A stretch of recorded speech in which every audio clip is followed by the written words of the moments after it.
living in South Africa, we are a multicultural melting pot, and sometimes it feels difficult and overwhelming. But once you really start accepting all of these different cultures and ways of doing things and incorporating them into your everyday life, you find a very interesting rhythm and beats that you can kind of just tap into and enjoy.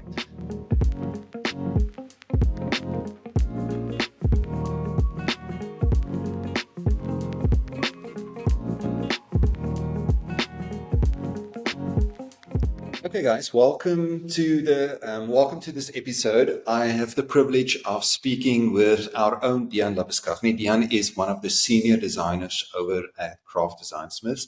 Dian has been working on some well-known clients.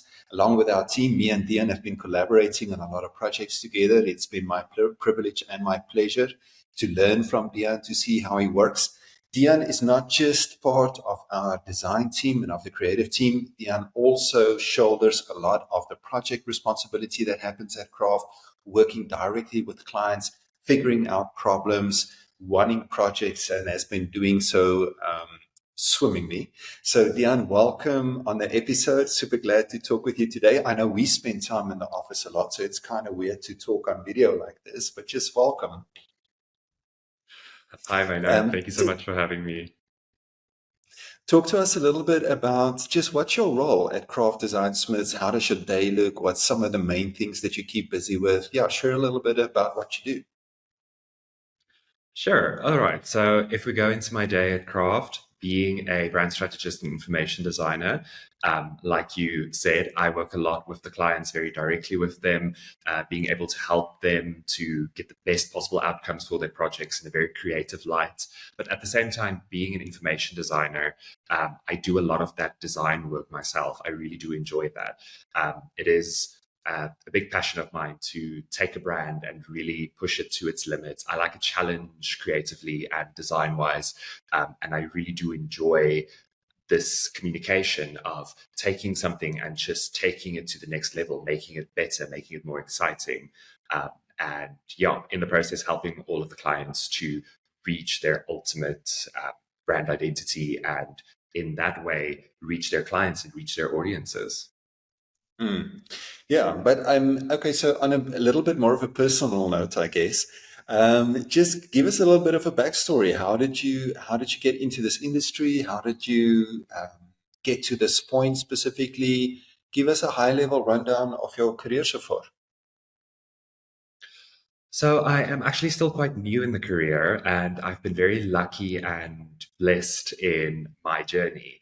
I'm one of the few people I feel creatively that is able to call my job my passion as well. Since a very young age, I've been creatively inclined. I've enjoyed the artistic side of things, but also I've got a very left brain oriented personality. So I do like solutions. I do like challenges. And when I started studying, I discovered the information design course at the University of Pretoria, and one thing led to another. And I just found myself immersed in this world of communication design, strategic design. And yeah, the rest is history. I got contacted by KRAFT after finishing my degree, and I've been here for 3 years and still enjoying it. Every day feels like a new and exciting challenge. All right. Well, I mean, you didn't mention this now, but I can testify to everybody that's watching is that Dian works incredibly hard. Dian has, or my experience of you at least, is when a client or a project come across your table, you invest yourself completely. You give 110%.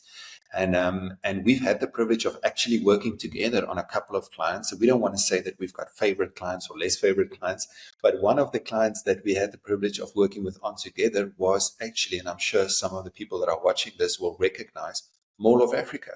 So Mall of Africa is one of the biggest retail centers in Africa, actually globally. We are super proud of having Mall of Africa right here on our doorstep in Waterfall City, just a couple of kilometers in that direction.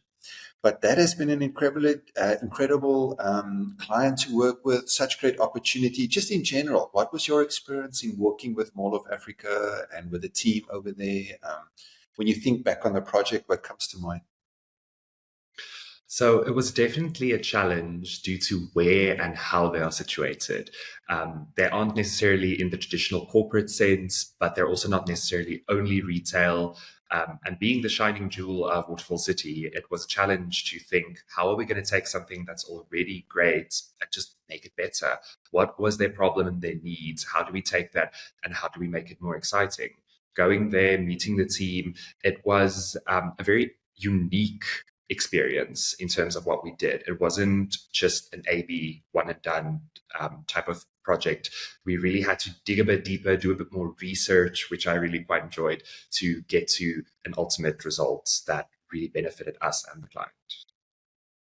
Yeah, because I remember that you and the team, you got your hands really dirty. We actually went there. We talked to some of the shoppers. I know that isn't always a fun experience, but I mean, at the end of the day, that did help us a lot in just figuring out what is happening on the ground at the mall. And when you tweak and work and mess with a brand that is so well known that people already have built an emotional connection and a relationship with, I mean, it's a big responsibility that comes with something like that, don't you think? No, I 100% agreed. It's like you said, we went there to do some demographic um, interviews and get some research done.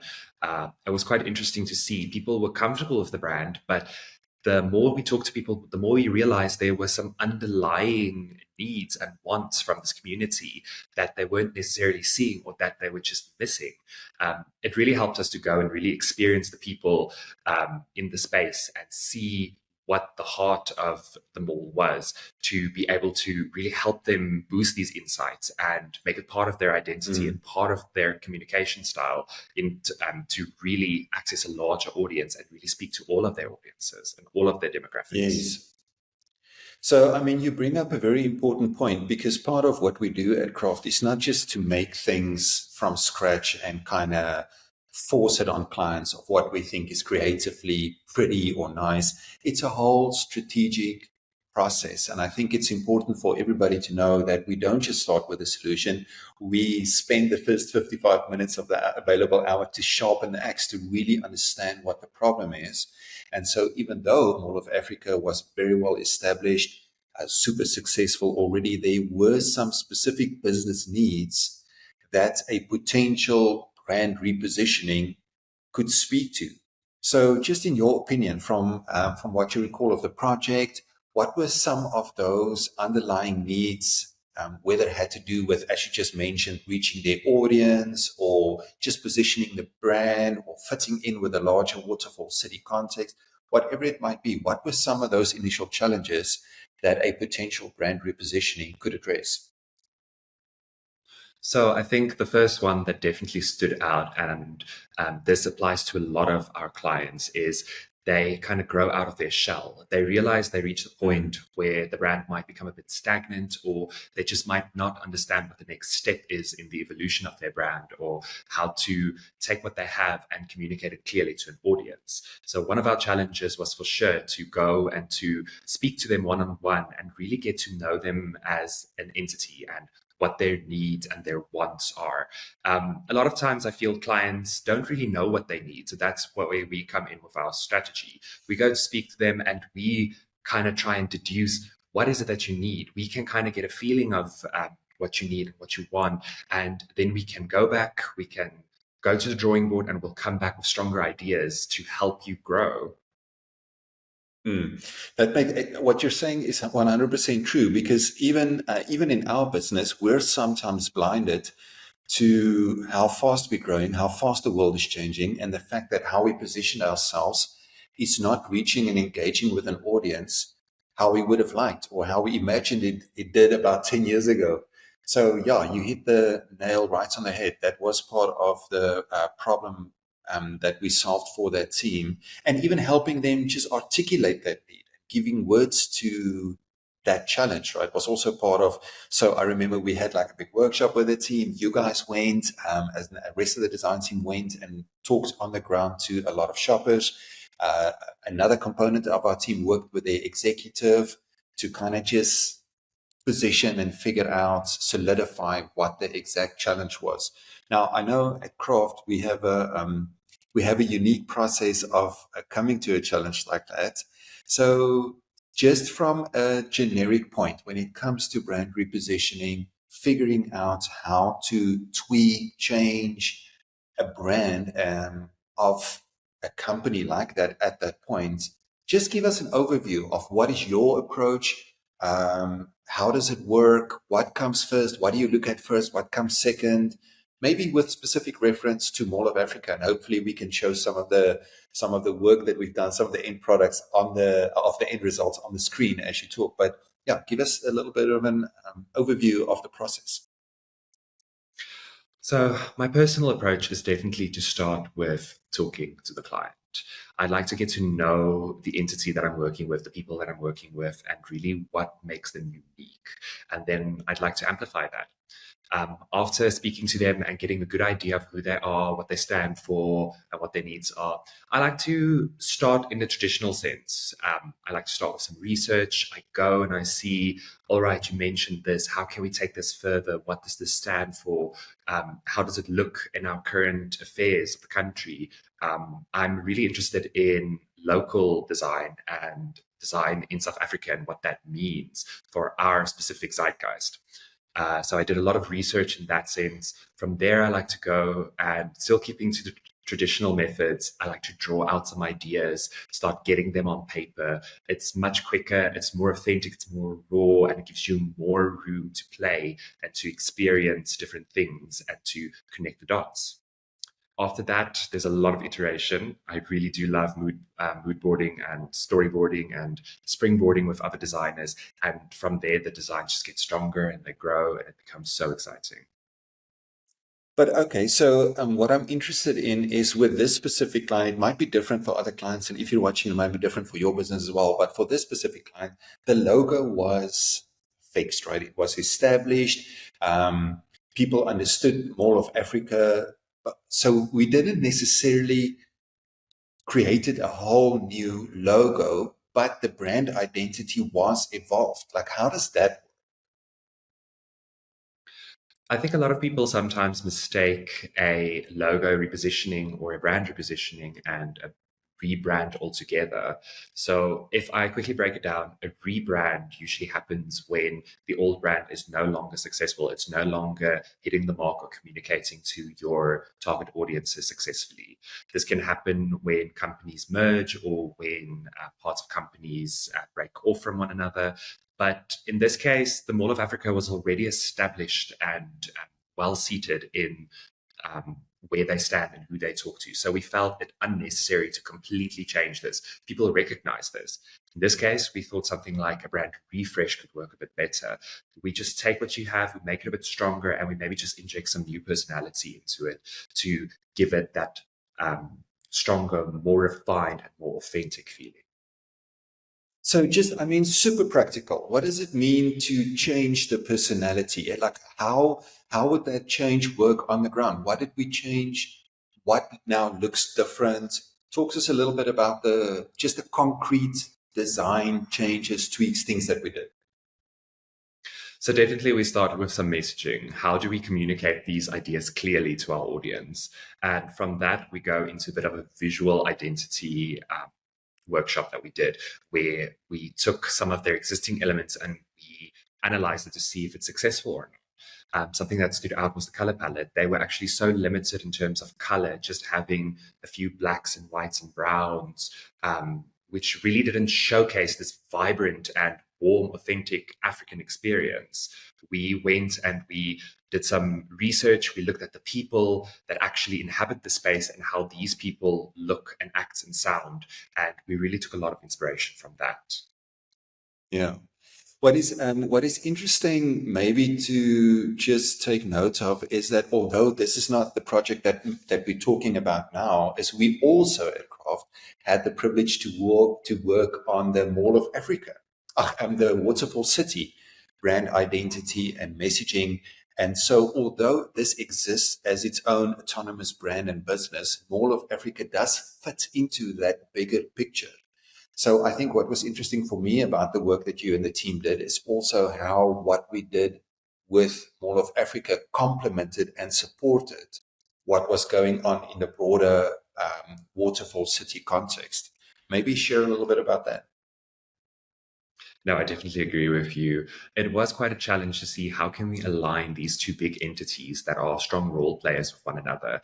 And it was interesting to see after the completion of the Waterfall City rebrand, how it became a much more welcoming space to the people that inhabited that area. We wanted to do exactly the same for the Mall of Africa. And since it was a big tourist attraction and also a big hub within this area, we felt we needed a similar approach. We also needed something exciting, something inviting and welcoming to anybody. It doesn't matter where you come from, what your background is.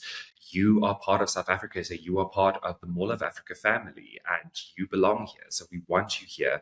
We want to make you feel invited. We want to make you feel welcome. And we want to make you feel unique in the way that you represent yourself, how you speak and how you act. Yeah. And it's all part of this bigger entity. Yeah. So, I mean, in my experience, sometimes these, with a big brand that has so many touch points, it's still early days in the return on investment. I think we finished this project about a year ago, a little bit less than a year ago. But I think the return on investment for projects like this rebrand and brand refresh, brand repositioning projects only really materialize over a longer period of time. But in between then, when we finalized it and it was released and it went live and there was big excitement, in between then and now, just from your perspective, what were some of the benefits and the positive outcomes that came from this project, from this whole effort of repositioning their brand? I can definitely start and say, in a personal light, it gave me a better idea of the community that I find myself in.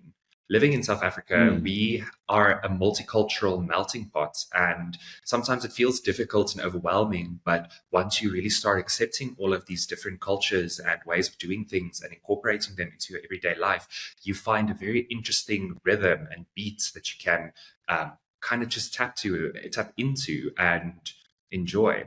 So what we definitely found with this was you can now go to this space and you can really be you can resonate with it. You can see more colors. You can see more typography that speaks to you in a more familiar way. We based a lot of the typography off of South African informal typography that you see a lot on street corners, the Kazi type. And now it's not just a European or Westernized, Western view of things. It's more unique, more familiar, and more real and raw African experience. It's almost as if the brand, and actually we'd love to actually have the team on here and have them say this, but at least from our perspective, who worked on the project, it's much more representative of the community where they planted in. And that in itself creates an opportunity for more engagement, for wider reach, to build such more authentic and sincere relationships with their target audience. So it just opened up all those doors of opportunity for the business to connect better, to grow, to add more value. All of those things came true at the end of the day. Definitely, I agree with you. So, where to from here? If you drive past on is it the N1? If you drive past Mall of Africa on the N1 and you look at the work that you did, and you go to the mall, I don't know if you go to Mall of Africa, but if you go to the mall and you get coffee there, or you go through the shops and you see everything, if you had to envision or imagine a next step specifically for Mall of Africa as a craft client, but maybe for other businesses that are in their same position as well, what would be a next step, a next evolution, walking the journey further with them, or for similar businesses, just in your mind? I think it's definitely going to be a bit of a waiting game now. It might sound strange, but after implementing all of this, it would be really nice to see how the community engages with it and interacts with it, and if they do accept it. And I feel for any business, we really strive to walk the miles with you. We want to become a partner with you. at the end of the day, we are only as successful as you allow us to be, and as you invite us into your space and to be parts of who you are. Because at the end of the day, this is communication. And for us to have successful communication and have successful solutions, we need to work together and guide one another on this path. Yeah, I couldn't have said it better. Dian, thank you so much. Thanks for sharing your work. Thanks for being part of this project and being part of KRAFT. I'm sure there's a lot of clients who in future are still going to benefit from your skills and your approach and just your sensitivity around these matters and your experience. So thanks so much. And yeah, we'll if anybody wants to find out more, I think the Mall of Africa case study is on the KRAFT website, so you can go and see everything there. We shared some of the visuals and the work through the course of this interview, but if you're interested and you want to find out more or you want to become part of something like that for your own business, you're welcome to go to craftdesignsmiths.com and just let us know that you exist, and we'll start the conversation from there. And maybe if you're lucky, then Dian can work on your project as well. But Dian, thanks so much. I really appreciate it. Thank you. Thank you for having me, Maynard. This was fun.